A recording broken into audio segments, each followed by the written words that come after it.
Terima kasih atas kesempatan yang diberikan. Saya Aunika Sumampo dari Fakultas Ilmu Sosial dan Ilmu Politik dengan mata kuliah Dinamika Politik Lokal. Sejarah politik lokal terbagi dalam beberapa masa, yaitu penjajahan kolonial Belanda, penjajahan kolonial Jepang, pasca kemerdekaan tahun 1945. Demokrasi parlementer demokrasi terpimpin, yaitu Orde Baru dan pasca Orde Baru.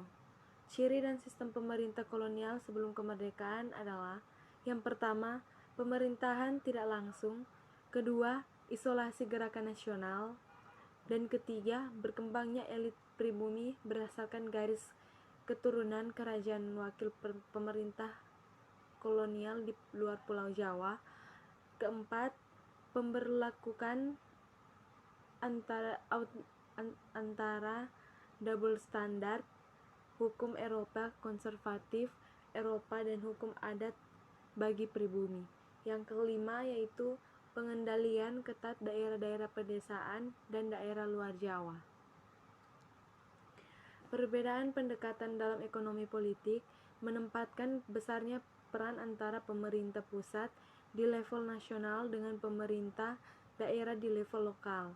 Ekonomi politik dari sudut pandang pemerintah lokal menginginkan peran aktor di level perkotaan dan daerah di mana aktivitas ekonomi di wilayah mereka.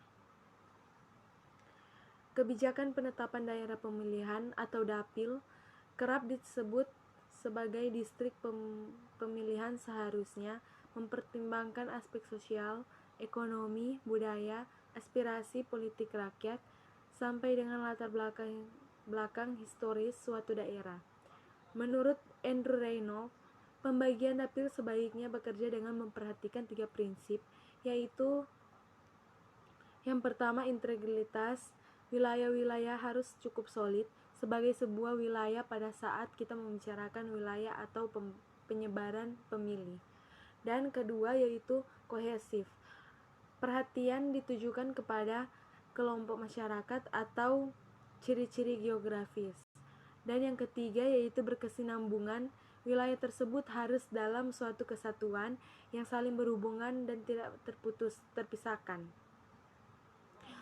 Berdasarkan Undang-Undang Nomor 10 Tahun 2008 tentang Pemilihan Umum Anggota DPR, DPD, dan DPRD, sistem pemilu di Indonesia menggunakan sistem representatif proporsional daftar terbuka, menetapkan dapil berdasarkan tingkatan daerah kabupaten kota.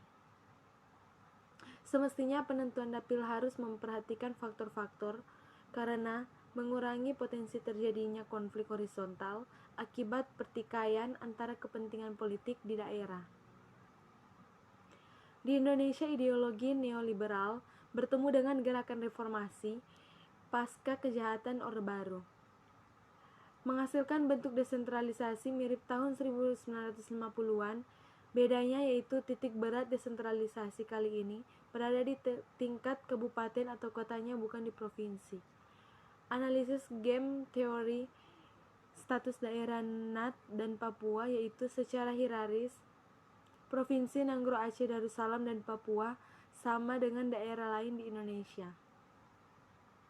Melalui Undang-Undang Nomor 18 Tahun 2001 tentang otonomi khusus bagi Provinsi Daerah Istimewa Aceh, SAN Undang-Undang Nomor 21 Tahun 2001 tentang otonomi khusus bagi Provinsi Papua, membedakan keduanya dari provinsi ataupun daerah lainnya di Negara Kesatuan Republik Indonesia. Desentralisasi bukanlah proses irreversible. Ingat, proses yang tidak dapat dikembalikan, bukan pergeseran kewenangan antara pusat dan daerah. Sehingga, agar desentralisasi sukses, hal yang perlu dilakukan adalah menata kembali